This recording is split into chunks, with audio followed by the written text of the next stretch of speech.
avant même d'avoir à gérer votre stress, ce qu'il serait bien, c'est de vous mettre dans des conditions et dans des situations qui vous permettent d'éviter le stress. Trop de stress peut vous mener au burn-out, trop de stress peut vous mener à la dépression, trop de stress peut vous mener à la mort, parce que ça peut engendrer différentes maladies, différents dysfonctionnements dans votre corps, et ça peut bien évidemment mener votre corps à une extinction complète, donc à votre mort. Donc avant d'en arriver là, bien évidemment, il en faut beaucoup, mais pour être un entrepreneur efficace, productif, continuer à avancer, garder sa motivation, résister aux aléas, résister aux murs que vous allez rencontrer, vous êtes obligé d'ores et déjà de mettre en place tout un tas de choses autour de vous pour vous éviter du stress, avant d'avoir vraiment à le gérer en cas de gros problèmes et des problèmes importants qui vous génèrent du stress. Je voudrais juste que vous preniez conscience qu'il y a tout un tas de petites choses qui peuvent vous éviter du stress.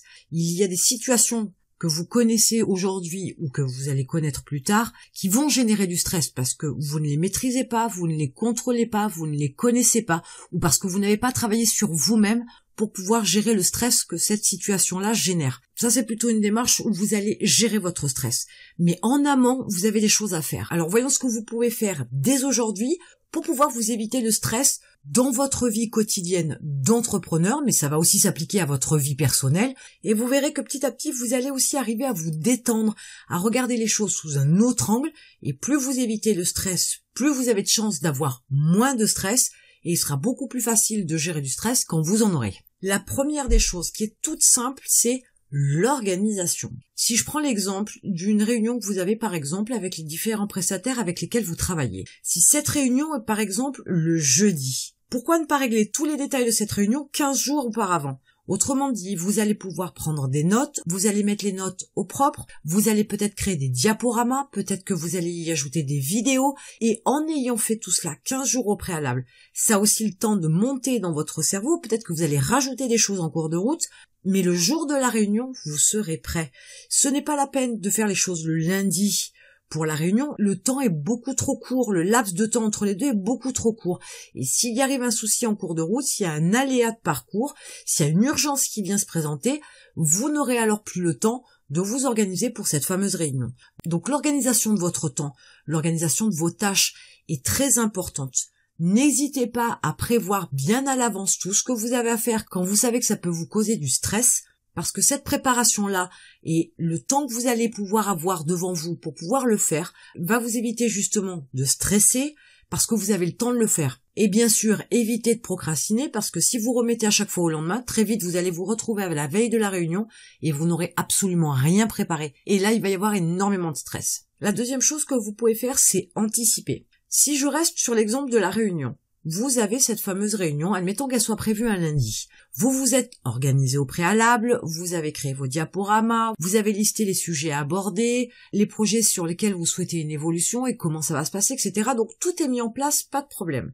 Il se pourrait pourtant que dans cette réunion, on aborde des sujets auxquels vous n'avez pas pensé, on vous pose des questions auxquelles vous n'avez pas pensé.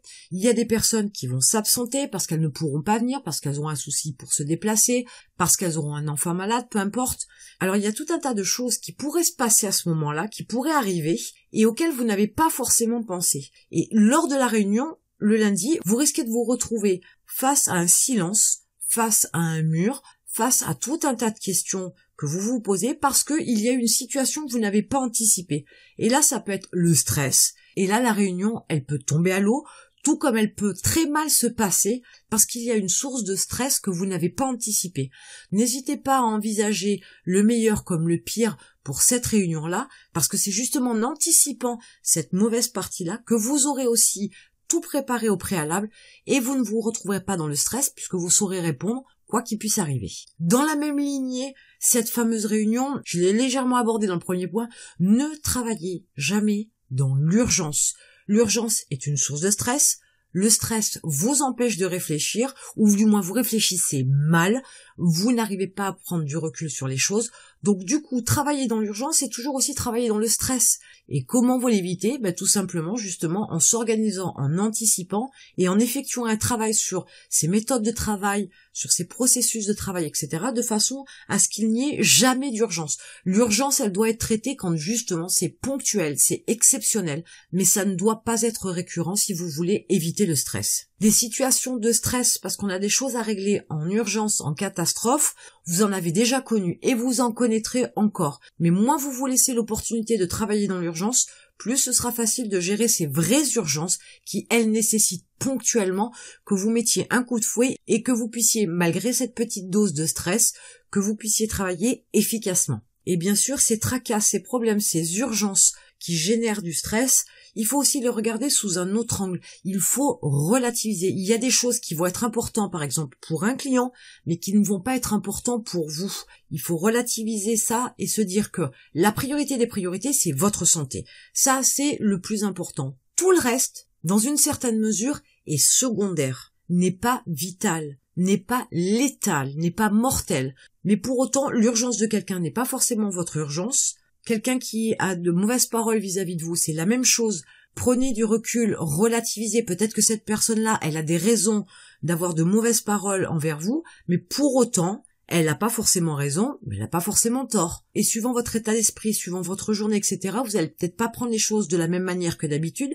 Ça peut vous générer du stress, mais ce n'est pas forcément du stress nécessaire. Vous pouvez l'éviter. Prenez du recul.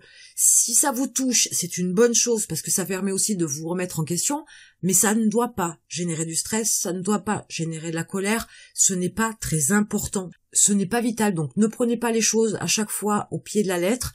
Ne prenez pas les choses à cœur, relativisez. Il y a des fois vous allez rencontrer des situations stressantes, mais en prenant un peu de recul, vous allez très vite aussi vous apercevoir que cela n'a pas d'importance, ce n'est pas grave. Vous pouvez prendre les choses froidement, sans que cela forcément génère d'énormes émotions et sans que cela génère forcément énormément de stress. Pensez aussi que vous avez vos propres priorités. Donc en relativisant, vous avez la possibilité de vous recentrer sur vos objectifs, sur vos besoins, sur vos envies, et ne pas tenir qu'à de l'extérieur qui peut être source de stress. Dans cette même approche, évitez d'être entouré de personnes stressantes. S'il y a des personnes autour de vous qui vous demandent beaucoup d'énergie, beaucoup d'efforts, beaucoup d'attention, beaucoup de compréhension, beaucoup d'explications. C'est des personnes qui vous demandent beaucoup d'énergie et à un moment donné ça devient stressant parce que vous avez aussi vos priorités certes, mais toute cette énergie à pouvoir bien mener entre guillemets les rapports avec cette personne-là ou ces personnes-là, ça va être une source de stress parce que des fois ça va vous agacer à un tel point que vous allez très vite monter en pression et qu'est-ce qui va se passer à ce moment-là? Vous risquez alors de sortir de vos gonds. Vos paroles pourront peut-être dépasser votre pensée et vous pourriez le regretter par la suite.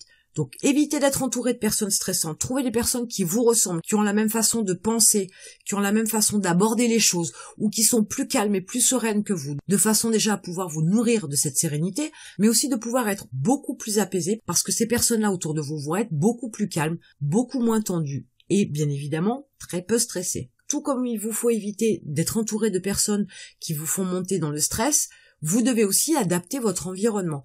Peut-être que vous vivez dans un endroit qui est très bruyant et que ça vous stresse. Peut-être que vous habitez dans une ville et que vous aimeriez un peu plus de calme et habiter à la campagne. Dans ce cas-là, partez habiter à la campagne. Trouvez des solutions qui vous permettent d'être dans un environnement qui vous soit plus agréable, plus serein et qui vous évite du stress. Un autre point important, et je l'entends souvent parce qu'on fait l'impasse sur certaines de nos idées, sur certaines de nos valeurs, pour pouvoir être apprécié des personnes qui nous entourent, pour pouvoir s'intégrer à un groupe.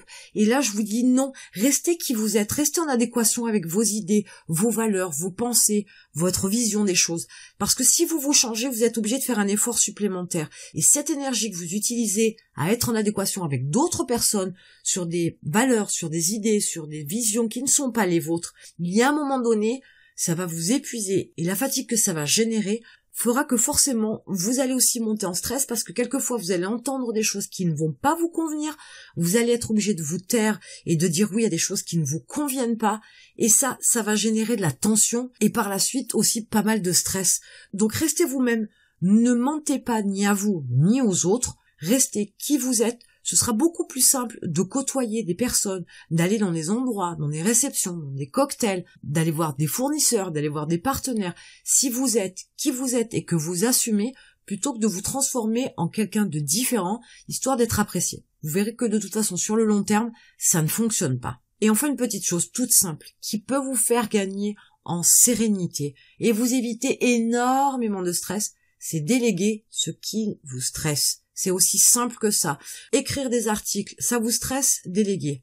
Le montage des vidéos vous stresse, déléguer. Faire du démarchage téléphonique vous stresse, déléguer. N'hésitez pas à faire le point sur tout ce qui vous stresse et voyez toutes les actions qui peuvent être déléguées à un prestataire, à une entreprise, peu importe, à la voisine s'il le faut, mais évitez-vous de faire des choses qui vous stressent parce que, bien évidemment, une fois que vous êtes dans le stress, ça va aussi avoir des répercussions sur toutes vos autres activités, toutes vos relations, donc ce serait très dommage de vous retrouver dans des situations très compliquées parce que vous étiez stressé pour quelque chose que vous pouvez faire par quelqu'un d'autre. N'hésitez pas à déléguer. À titre personnel, ça peut être le ménage, ça peut être les courses, ça peut être la cuisine, ça peut être le repassage. Ça peut être la couture, vous avez des choses toutes simples comme ça qui au quotidien peuvent vous stresser. Alors je parle majoritairement de tâches ménagères entre guillemets, des tâches quotidiennes ou hebdomadaires qu'on est censé faire et qu'on doit faire parce qu'on peut pas faire autrement. Et pourtant il y a tout un tas de possibilités qui vous permettent de déléguer tout ça.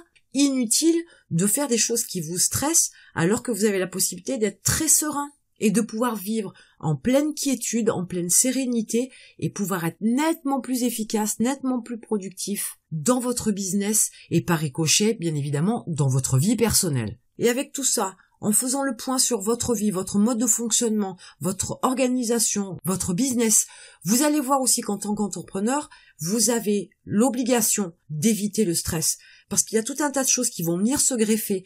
Il y a tout un monde complètement inconnu pour vous qui arrive à vous quand vous évoluez en tant qu'entrepreneur qui fait que vous allez être stressé. Donc éviter au maximum le stress va vous permettre d'être beaucoup plus efficace, d'aller beaucoup plus loin, d'atteindre plus facilement vos objectifs et surtout d'avoir une réussite qui se sera acquise avec quiétude, avec sérénité, sans stress et dont vous pourrez dire avec le recul, ça a été facile. Faites le point dès aujourd'hui de votre mode de fonctionnement à titre personnel, mais surtout à titre d'entrepreneur, et faites les modifications qu'il faut, les améliorations qu'il faut pour pouvoir éviter le stress. Et en attendant, je vous retrouve de l'autre côté.